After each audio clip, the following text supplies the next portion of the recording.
말씀의 은혜 받으시길 바랍니다. 말씀의 은혜 받으실 줄 믿습니다. 우리 사랑하는 본인되는 교회 또 현장에서 또 온라인에서 함께 예배드리는 모든 성도 여러분들에게 하나님의 은혜가 충만하게 임하시길 주님의 이름으로 축복합니다.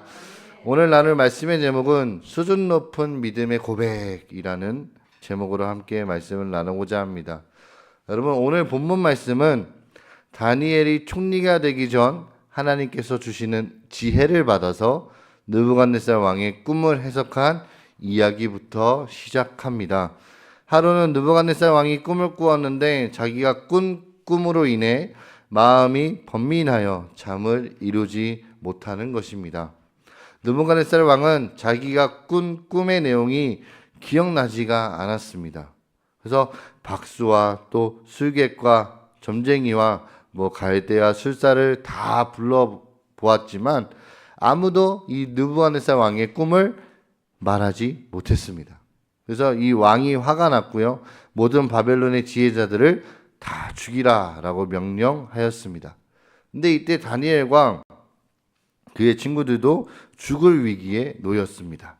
그래서 다니엘은 친구들에게 기도를 부탁한 후 은밀한 것, 즉 느부갓네살 왕의 꿈에 대한 환상을 보게 되고 이제 왕의 근위대장 이 아리옥을 통해 느부갓네살 왕 앞으로 나아갔습니다.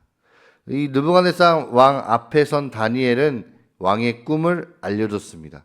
그래서 다니엘은 먼저 왕에게 그 꿈을 알게 하신 분은 하나님이시다라는 것을 분명히 밝혔습니다. 우리 다니엘서 2장 28절과 30절 말씀에 나오게 되는데요.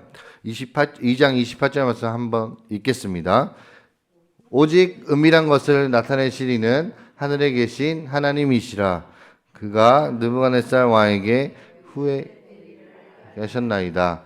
왕의 꿈, 곧 왕이 침상에서 머릿속으로 받은 환상은 이러하니이다. 라고 말씀을 하고요. 30절 말씀입니다.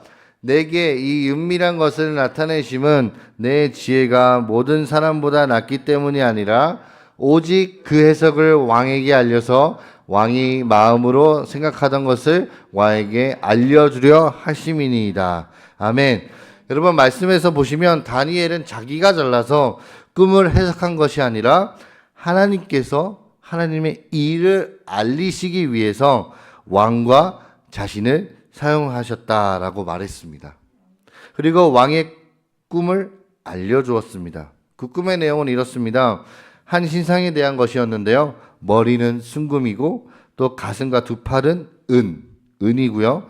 또 배와 이 넓적다리는 노수로, 종아리는 죄로, 발은 새와 진흙이 섞인 모습이었습니다. 그런데 손대지 아니한 돌이 날라와서 그 신상을 다 부수었고요. 또 그 부서진 것들은 바람에 불려 간 곳이 없었으며 우상은 친돌은 태산을 이루어 온 세계에 가득하였다라고 하였습니다. 이어서 다니엘이 그 환상을 해석했습니다. 그 신상을 이룬 각 부분들은 네 나라를 말한 것이고 또 바벨론, 느부갓네살 왕이 금머리에 해당하는 첫째 나라로 그리고 나머지는 그 뒤를 이어서 왕보다 못한 나라들이 일어날 것이다 라는 뜻이었습니다. 그리고 마지막으로 손대지 아니한 돌이 나와서 그 신상을 부서뜨리는데 여기서 손대지 아니한 돌은요 하나님의 나라를 뜻하고요. 하나님의 나라가 세상 나라를 다 모두 쳐서 패하고 하나님의 통치를 완성한다라고 하였습니다. 이런 해석을 듣고 느부갓네살 왕은요 다니엘의 하나님께서 모든 왕의 주제이심을 고백하였습니다. 우리 다니엘서 2장 47절 말씀입니다. 우리 함께 읽겠습니다. 왕이 대답하여 다니엘에게 이르되 너희 하나님은 참으로 모든 신들의 신이시요 모든 왕의 주제시로다. 네가 감히 능히 이 은밀한 것을 나타내었으니 내 하나님은 또 은밀한 것을 나타내시는 이시로다. 아멘. 여러분, 우리는 이 내용을 통해서요, 세상의 나라가 우세해 보이고 영원할 것처럼 보이지만 결국 예수 그리스도에 의한 하나님의 나라가 영원할 것임을 분명히 믿습니다. 근데 이런 고백을 했음에도 불구하고 이 느부갓네살 왕은요, 자신의 나라가 영원하다라고 주장하기 위해서 높이가 60규빗, 즉 거의 30m, 그리고 넓이가 6규빗, 거의 3m, 이 엄청난 크기의 자신의 신상을 금으로 만들어 두라라고 해서 평지에 그 신상을 세워두고 모든 바벨론 지도자들로 절하도록 명령을 내렸습니다.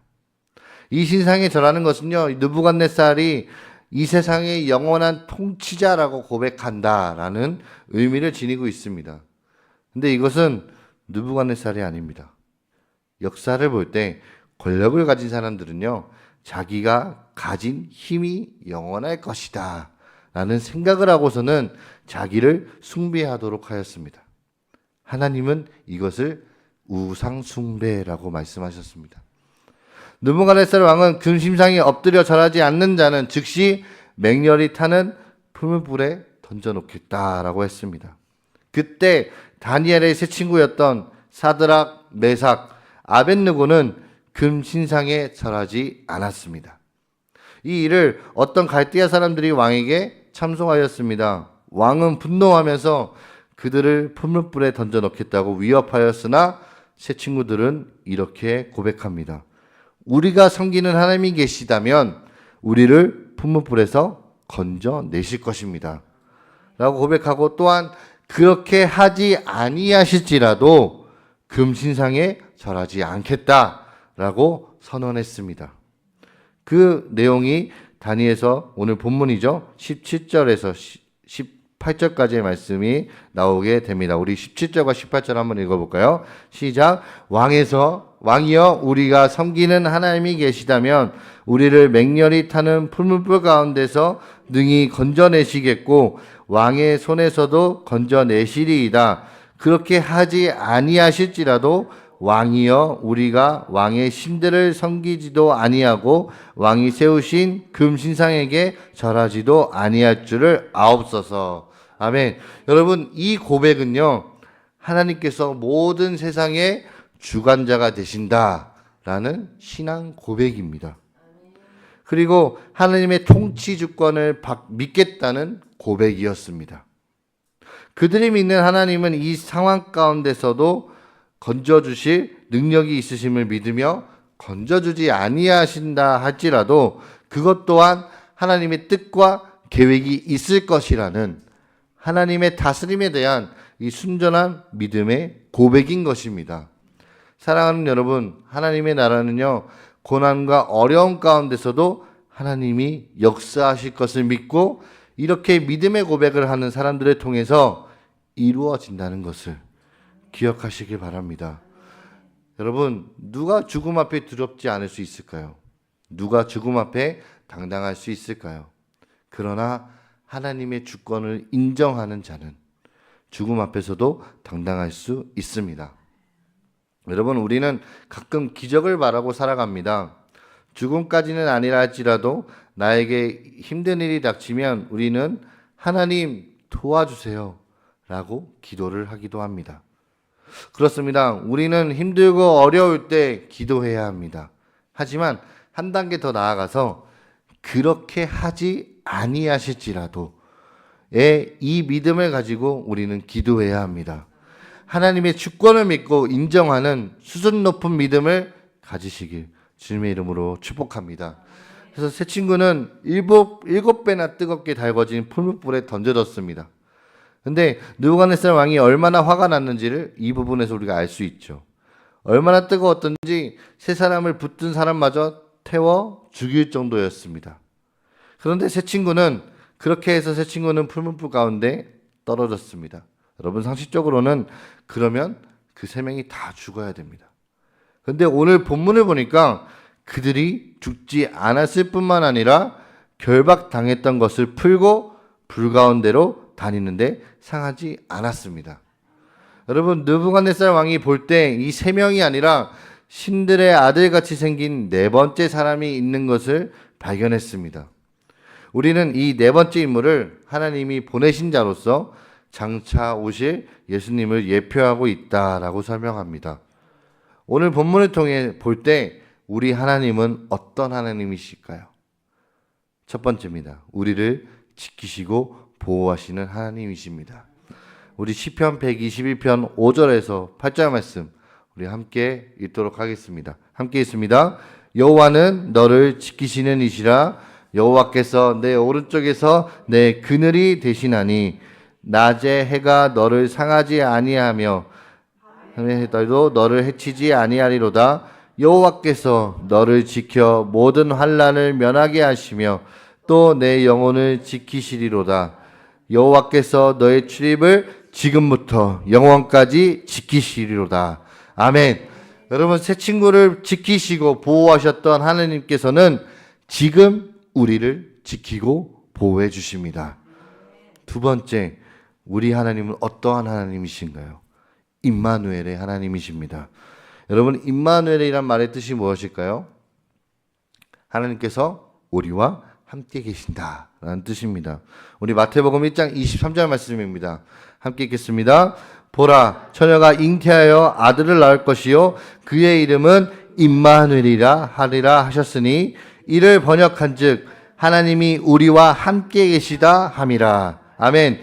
여러분, 풀무불 가운데 던져진 새 친구와 함께 하셨던 하나님께서 오늘 우리가 어떤 상황 가운데 있든지 함께 하실 줄로 믿고 담대할 수 있기를 바랍니다. 마지막 세 번째입니다. 하나님은 어떤 하나님이실까요?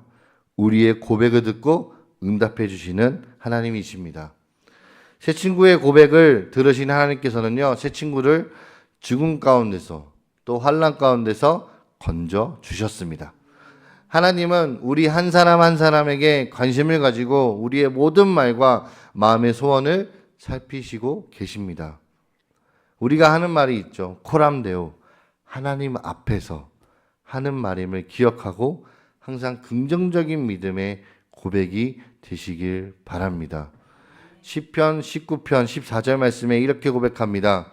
함께 있습니다. 나의 반석이시요 나의 구속자이신 여호와여, 내 입의 말과 마음의 묵상이 주님 앞에 연락되기를 원하나이다. 아멘.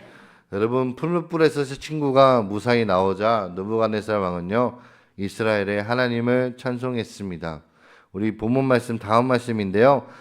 다니엘서 3장 28절과 29절에서 느부갓네살 왕은 이스라엘의 하나님을 찬송하는 내용이 나오게 되는데 우리 함께 읽어보도록 하겠습니다. 28절과 29절입니다.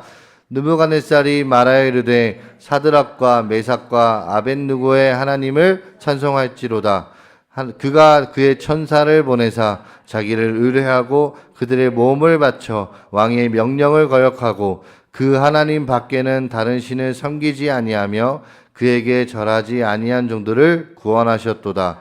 그러므로 내가 이제 조서를 내리노니 각 백성과 각 나라와 각 언어를 말하는 자가 모두 사드락과 메삭과 아벳느고의 하나님께 경솔히 말하거든 그 몸을 쪼개고 그 집을 걸음토로 이는 이같이 사람을 구원할 다른 신이 없음이니라 하더라. 아멘. 여러분, 말씀을 마무리하겠습니다. 사랑하는 본인되는 교회 성도 여러분들, 이것이 선한 영향력입니다. 우리가 하나님을 바로 믿으면 사람들이 우리를 통해서 하나님께 영광을 돌리게 되고요, 예수 그리스도를 믿게 되는 것입니다. 우리는 세상의 빛과 소금이라는 정체성을 가지고 있습니다. 우리는 세상에 보이는 존재들인 것이죠. 마태복음 5장 16절에 이렇게 말씀합니다. 이같이 너희 빛이 사람 앞에 비치게 하여 그들로 너희 착한 행실을 보고 하늘에 계신 너희 아버지께 영광을 돌리게 하라. 아멘. 여러분, 살아계신 하나님을 믿고 신뢰하면서 어떤 어려움 가운데서도 하나님이 왕이심을 고백하며 하나님 나라 확장을 위해 수고하는 다니엘의 새 친구 같은 일꾼들이 되시길 주님의 이름으로 축복합니다.